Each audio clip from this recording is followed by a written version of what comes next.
Hai guys, Assalamualaikum warahmatullahi wabarakatuh. Selamat sejahtera. Bertemu lagi dalam channel Cikgu Fazli Handsome. Okey, untuk video kali ini kita akan kembali menyambung pembelajaran kita untuk bahagian yang keempat. Bab 3 Matematik tingkatan 4 iaitu penaakulan logik. Okey, untuk video kali ini kita akan masuk kepada bahagian B iaitu pernyataan. Perkara pertama dalam bahagian B ni ialah memahami hujah dan jenis hujah. Okey, apa yang dimasukkan dengan hujah? Hujah ialah suatu proses membuat kesimpulan berdasarkan pernyataan. Hujah terdiri daripada beberapa premis dan satu kesimpulan. Okey, apa yang dimasukkan dengan premis? Premis ialah satu pernyataan yang memberikan maklumat, manakala kesimpulan pula bermaksud suatu kesudahan pendapat ataupun keputusan. Okey, jenis hujah ada dua jenis hujah. Yang pertama ialah hujah didaktif. Okey, apa yang dimasukkan dengan hujah didaktif ni? Hujah didaktif ialah satu proses kesimpulan khusus dibina berdasarkan premis umum. Hujah yang kedua pula ialah hujah induktif. Hujah induktif bermaksud proses kesimpulan umum dibina berdasarkan premis khusus. Okey, macam mana kita nak ingat sama ada suatu hujah tu diduktif ataupun induktif? Okey, senang saja. Tengok perkataan depan ni di, okey, dan juga in. Okey, di ni kalau dalam bahasa Inggeris bukan di, sorry, tidak. Okey, tidak. Okey, tidak ni bermaksud kalau dalam bahasa Inggeris kita tolak. Okey, bermaksud ataupun kurang. Okey, kurang. Bermaksud daripada besar, okey, kita kurangkan dia akan jadi kepada kecil macam ni. Jadi yang besar ni ialah okey, umum. Okey. Yang bawah ni ialah khusus. Okey, ini dipanggil sebagai tidak. Okey, dikurang. Okey. Kalau induktif pula, masuk. Okey, bermaksud dia masuk. Okey, masuk ni masuk. Okey, daripada atas ni dimasuk sampai bawah dia akan jadi banyak. Okey, yang atas ni ialah khusus. Okey, yang bawah ni ialah umum. Ingat, umum ni dia sentiasa besar, khusus ni kecil. So, dia bermaksud ni in ataupun masuk. Okey, tu cara kita nak ingatkan dia. Okey, contoh. Tentukan sama ada hujah berikut ialah hujah didaktif ataupun hujah induktif. A. Semua garis mengufuk adalah selari. AB dan MN ialah garis mengufuk. Maka AB dan MN adalah selari. Okey, kalau kita tengok kat sini. Okey. Semua garis mengufuk adalah selari. AB dan MN ialah garis mengufuk. Ini ialah pernyataan umum. So, bila dia buat kesimpulan, kesimpulannya akan jadi khusus. Maka AB dan MN adalah selari. So, daripada umum, okay, ini umum, okay, kepada khusus, okay, dia adalah hujah didaktif. Okay, didaktif. Okay, tengok yang kedua pula. Bola sepak berbentuk sfera, bola tenis berbentuk sfera. Maka semua bola berbentuk sfera. Okey, ini nampak tak? Bola sepak berbentuk sfera, bola tenis berbentuk sfera. Ini khusus. Okey, disebutkan nama bola tu secara khusus. Kemudian pernyataan umum dia semua bola. Okey, ini ialah umum. So, daripada khusus ke umum ialah hujah induktif. Hujah induktif. Okey, so boleh faham ya? Okey, tengok perkara yang kedua pula. Menentukan dan menjustifikasikan kesahan suatu hujah didaktif dan seterusnya menentukan sama ada hujah yang sah itu munasabah. Okey, so ada tiga bentuk hujah didaktif yang sah. Okey, bentuk satu, bentuk yang kedua, bentuk yang ketiga. Ini penting. Okey, sebab ini biasa keluar dalam peperiksaan. Okey, so tengok premis satu untuk pula. Okey, untuk bentuk hujah yang pertama ni, okey, semua, okey, semua A ialah B. Premis 2, premis 2, C ialah A. Jadi kesimpulannya C ialah B. Ini bentuk hujah yang pertama. Bentuk hujah yang kedua, jika P maka Q untuk premis yang pertama. Premis yang kedua, P adalah benar. Kesimpulannya Q adalah benar. Bentuk hujah yang ketiga pula, jika P maka Q. Premis 2 bukan Q adalah benar. Kesimpulan bukan P adalah benar. So ni penting kena ingatkan bentuk hujah yang pertama, bentuk hujah yang kedua dan juga bentuk hujah yang ketiga. Kemudian kita tengok suatu hujah didaktif dikatakan munasabah.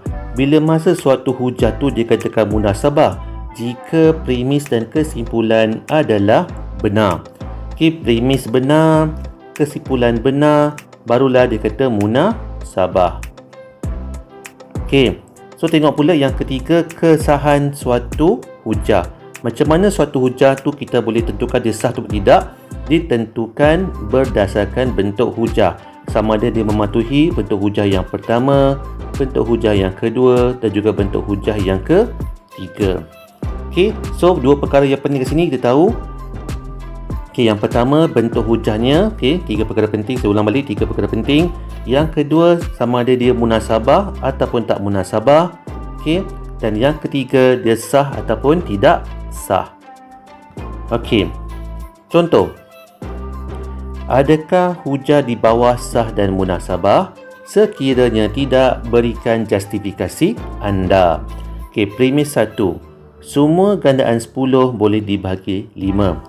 Premis 2, 290 ialah gandaan 10. Kesimpulan 290 boleh dibahagi 5. Ini ialah bentuk hujah yang pertama. Ini bentuk hujah. Bentuk hujah nombor 1 ataupun yang pertama. Macam mana saya tahu yang pertama? Sebab dia kata semua gandaan 10 ialah 5. Jadi semua A ialah B. Kemudian dia kata 290 ialah gandaan 10. 290 ni ialah C. C ialah gandaan 10. 10 ni ialah A. Ataupun gandaan 10 tu ialah A. Maka 290 ni pun C dibagi dengan 5 ni ialah B. Jadi kalau kita tengok kat sini, yang pertama dia adalah sah. Kenapa sah? Sebab dia mematuhi bentuk hujah yang pertama. Dan yang kedua, dia munasabah ke tak munasabah? Munasabah nak tengok pastikan premisnya dan kesimpulannya benar, baru munasabah. Kalau salah satu tak benar ataupun palsu, dia tidak munasabah. Gandaan 10 boleh tak dibagikan dengan 5? Semua sifir 10 boleh dibagikan tepat dengan 5. Tak ada masalah. 290 ialah gandaan 10. Betul. Sebab apa? Sebab boleh dibagikan dengan 10. Jadi bila dah boleh dibagikan dengan 10, bermaksud 290 ni pun boleh dibagikan dengan 5. Dia akan dapat jawapan yang tepat. Jadi jawapannya sah dan munasabah. Itu contoh bagi soalan yang pertama, contoh yang pertama. Sekarang contoh yang kedua. Seterusnya, premis 1, semua kereta ada 4 tayar. Premis 2, bas ada 4 tayar. Kesimpulan, bas ialah kereta. Yang pertama tengok, adakah penyertaan ni ataupun hujah ni mematuhi hujah 1, 2 ataupun 3. Kita kena cek dulu, sah ke tidak sah. Semua kereta ada 4 tayar. Bila ada perkataan semua kat depan ni, bermaksud dia mesti bentuk hujah yang pertama. Tengok, betul tak bentuk hujah yang pertama ni? Ini ialah semua A, maka B. 4 tayar ni ialah B. Bas ni ialah C. C ada 4 tayar. So sekarang nampak 4 tayar ni ialah B. Sepatutnya dia mesti A dulu. Mesti A dulu baru B. Dia terbalik. So bas ialah kereta. Sepatutnya ini C, bas ni ialah C, kereta ni ialah A. Dia dah bertukar tempat. Jadi bila tak ikut tempat yang sebenar, dia tak mematuhi bentuk hujah yang pertama, jadi dia tidak sah. Tidak sah. So, adakah dia munasabah atau tak munasabah? Tengok, semua kereta ada 4 tayar. Okey, benar. Okey, bas ada 4 tayar, pun benar. Tiba-tiba kesimpulan bas ialah kereta. Okey, ini ialah palsu. So, dia tidak sah dan juga tidak munasabah. Okey, senang je nak cek jawapan dia. Okey, tidak sah dan tidak munasabah. Okey, sekarang dia minta justifikasi. Saya tu pernah tulis. So, tidak sah kenapa? Sebab dia tidak mematuhi bentuk hujah yang pertama. Tidak mematuhi bentuk hujah yang pertama. Okey, kemudian kesimpulannya palsu. Okey, kesimpulannya palsu.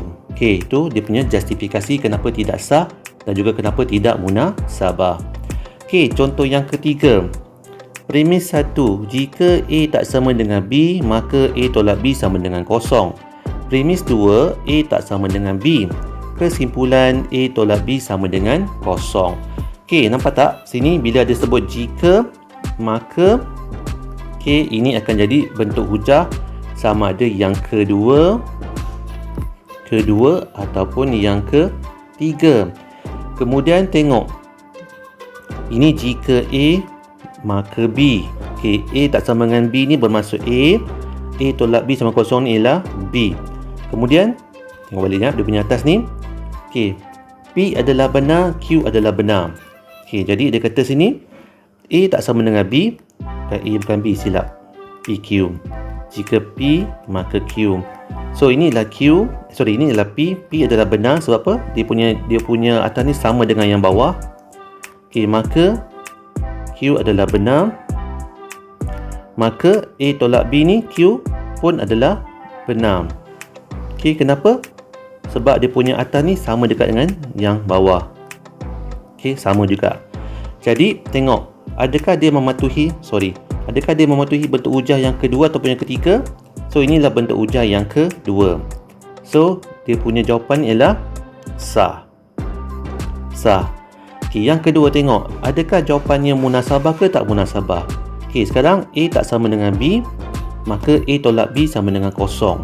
Okey, kat sini pun dah nampak dah. Okey, mana mungkin kalau A tak sama dengan B, tiba-tiba bila tolak sama dengan kosong. So, dah tak logik ke sini. Jadi, yang pertama, premis 1 pun dah jadi palsu. So, yang pertama kalau dah tahu premis 1 pun dah palsu, automatik dia jadi tak munasabah lagi dah. Okey, tidak munasabah lagi. Okey, senang je. Tak payah cek lagi premis 2 kesimpulan lagi dah. Okey, kerana apa? Okey, kerana tidak munasabah kerana premis 1 okey, palsu. Okey, premis 1 palsu. Okey. Kemudian yang keempat, premis 1. Jika M ialah kuasa 2 sempurna, maka punca kuasa 2M ialah integer. Premis 2, 25, punca kuasa 2, 25 ialah integer. Kesimpulan kesimpulan 25 ialah kuasa 2 sempurna. Okey, ini bentuk hujah yang kedua ataupun yang ketiga. Macam mana saya tahu? Sebab ada jika, ada maka. So, dia hujah yang kedua ataupun yang ketiga. Okey. So, jika P maka Q. Okey, M ialah kuasa 2 sempurna ni ialah P, punca kuasa 2M ialah integer ni ialah Q. So, dia kata apa? 25 punca kuasa 2 25 ialah integer. Bermaksud kat sini okey, Q adalah benar. Okey. So, 25 ialah kuasa 2 sempurna, P adalah benar. So, adakah soalan nombor 4 ni dia mematuhi hujah 2 atau 3? Okey. So, ni bukan hujah yang ketiga. Macam mana saya tahu dia bukan hujah yang ketiga? Sebab hujah yang ketiga dia mesti ada perkataan tidak ataupun bukan. Sekejap saya tulis balik. Kenapa dia bukan yang ketiga? Okey, sebab ketiga ni dia mesti ada perkataan bukan ataupun tidak, ataupun kalau persamaan matematik dia ada bentuk tak sama dengan. Okey. Jadi dalam ni tidak ada simbol tak sama dengan, tak ada perkataan bukan, tak ada perkataan tidak. Bermaksud dia hujah nombor 2. So, bila tengok hujah nombor 2, sepatutnya jika P maka Q.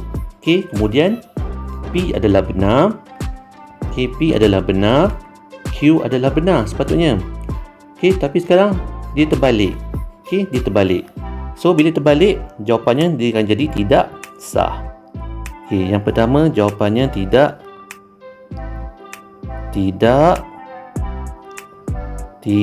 sah. Okey, kenapa tak sah? Okey, kerana tidak mematuhi bentuk hujah yang kedua. Okey, bentuk hujah yang kedua. Okey, kemudian tengok yang kedua pula. Munasabah ke tak munasabah? Okey, jika M ialah kuasa 2 sempurna, maka punca kuasa 2M ialah integer. Okey, ini betul. Okey, kuasa 2 sempurna ni 1, 4, 9, 25, 16, 25 dan seterusnya lah. So, bila kita punca kuasakan 2 balik, dia akan dapat integer. Okey. Kemudian dia kata punca kuasa 2, 25 ialah integer. Pun benar. 25 ialah kuasa 2 sempurna. Pun benar. Okey, jadi bila semua benar, premis 1 benar, premis 2 benar, kesimpulannya benar, maka dia munasabah. Okey. So, bila munasabah, dah tak payah tulis lagi lah dia punya justifikasi kenapa munasabah. Sebab dia punya premis dan kesimpulannya semua benar. Okey, itu contoh kita menjawab soalan yang melibatkan bentuk hujah, kesahan hujah dan juga munasabah ataupun tidak munasabah suatu bentuk hujah. Okey, sekarang kita tengok perkara yang ketiga dalam bahagian B ni, iaitu membentuk hujah didaktif yang sah. Contoh lengkapkan hujah berikut. Premis 1. Pernyataan ialah suatu ayat yang boleh jadi benar atau palsu. Premis 2. P ialah pernyataan. Okey, kalau tak ada jika maka ni, okey, so inilah bentuk hujah yang pertama. So bentuk hujah yang pertama, semua A ialah B. Okey. Kemudian dia kata P ialah pernyataan benar. Okey. So tengok balik bentuk hujah yang pertama. Okey. C ialah A, C ialah B. Bermaksud yang depan ni P ni ialah C, pernyataan ni ialah A. Okey, jadi sekarang bila nak tulis kesimpulan, P ialah, so apa dia kalau B? Ni dia. Okey, suatu ayat yang boleh jadi benar ataupun palsu. P ialah satu ayat yang boleh jadi benar atau palsu. Okey, senang dia cara nak menjawab soalan berbentuk hujah didaktif yang sah. Okey, yang kedua, premis yang pertama. Jika A and B sama dengan A, maka A subset bagi B. A and B sama dengan A. Okey, ini lagi mudah. Okey, just tengok je mana yang tak ada dalam pernyataan ataupun dalam kesimpulan, itu yang kita tuliskan balik. So sekarang nampak jika A and B sama A, ini P, maka Q. Ini bermaksud P adalah benar. Okey, jadi yang ni dah ada kan? Ni kita boleh potong, mana yang dah ada dia nampak kita boleh potong. So yang tak ada apa? Ni jawapan tulis balik. So A ialah subset bagi B. Okey, senang saja. Jadi ini dia punya bentuknya, Q adalah benar. Okey, yang ketiga. Premis 1. Jika 3N ialah nombor genap, maka N ialah nombor genap. N bukan nombor genap. Okey, nampak tak? Bila ada perkataan bukan ni, bermaksud ni adalah bentuk hujah yang ketiga. Okey, sekarang kat mana ada perkataan, kat mana ada tambahan perkataan bukan ni? Okey, pada ayat belakang ni. Okey, N ialah nombor genap. So ni N nombor genap ni kita boleh potong. N nombor genap ni kita boleh potong. So kita tuliskan balik 3N ialah nombor genap. So 3N, tetapi nampak tadi ada perkataan bukan. Okey, nampak tak ada perkataan bukan? Bila premis 2 ada perkataan bukan, maka kesimpulan pun ada perkataan bukan juga. 3N bukan nombor genap. Okey, 3N bukan nombor genap. Okey, inilah bentuk hujah yang ketiga. Jika P maka Q. Okey, bukan Q adalah benar, bukan P adalah benar. Okey, yang keempat. Premis 1. Semua nombor genap boleh dibagi 2. 10 boleh dibagi 2. Okey, so ini ialah bentuk hujah yang pertama. Okey, Okey, macam mana saya tahu yang pertama? Sebab ada perkataan semua. Semua A ialah B. Okey, so yang belakang nombor genap ni ialah A, boleh dibagi 2 ni ialah B. So 10 ni ialah C. C boleh dibagi dengan 2. C ialah B, maka C ialah A. 10 ialah nombor genap. Okey. Boleh faham Okey, yang keempat, premis 1 tak ada pula. So premis 2, punca kuasa 2 sama dengan punca kuasa 22 sama dengan 1.414. Kesimpulan punca kuasa 200 sama dengan 14.14. Jadi kat sini nampak tak dia punya bila macam ni, dia punya bentuk dia ialah P adalah benar. Okey, sebab tak ada perkataan bukan kan. Jadi Q adalah benar. Ini ialah bentuk hujah yang kedua. Okey, jadi jika P maka Q, ini ialah P punca kuasa 2 sama dengan 1.414. Maka bawah ni ialah Q. Q punca kuasa 2 200 sama dengan 14.14. Okey. Yang keempat, macam mana yang keempat? Yang keenam, premis 1. Jika A ialah unsur ataupun subset bagi B, maka A and B sama dengan A. Kesimpulan, A bukan unsur bagi B. Okey, bila ada perkataan ada palang kat sini, bermaksud dia bentuk hujah yang ketiga. Okey, bentuk hujah yang ketiga, jika P maka Q. Okey, bukan Q adalah benar, bukan Q adalah benar. Okey, bukan P adalah benar. Okey, cek balik betul tak betul dia punya bentuk hujah dia. Okey, bukan Q adalah benar, bukan P adalah benar. Okey, jadi kita patah balik ke bawah. Okey, sekarang ini ialah P.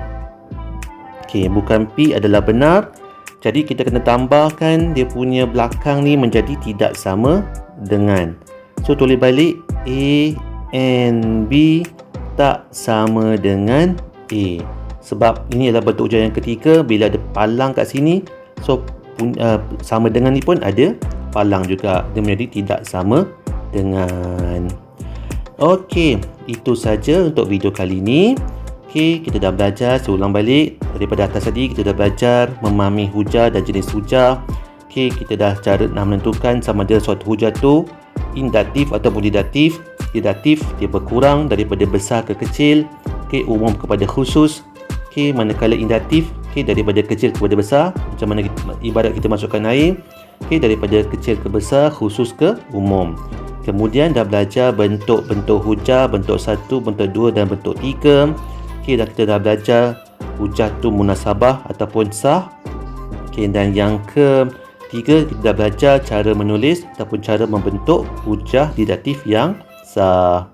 Okey, untuk video yang akan datang, kita akan masuk pula perkara yang keempat, iaitu menentukan dan menjustifikasi kekuatan suatu hujah induktif, dan seterusnya menentukan sama ada hujah yang dibuat itu meyakinkan. Okey, itu saja untuk video kali ini. Seperti biasa, jangan lupa subscribe channel YouTube saya, Cikgu Fazli Handsome. Jika ada sebarang komen, teguran, pertanyaan dan sebagainya, boleh tuliskan pada ruangan komen. Dan jika inginkan nota-nota yang saya gunakan dalam video saya, boleh subscribe channel Telegram saya, Cikgu Fazli Handsome. Okey, sekarang kita berjumpa lagi untuk video yang akan datang. Bye!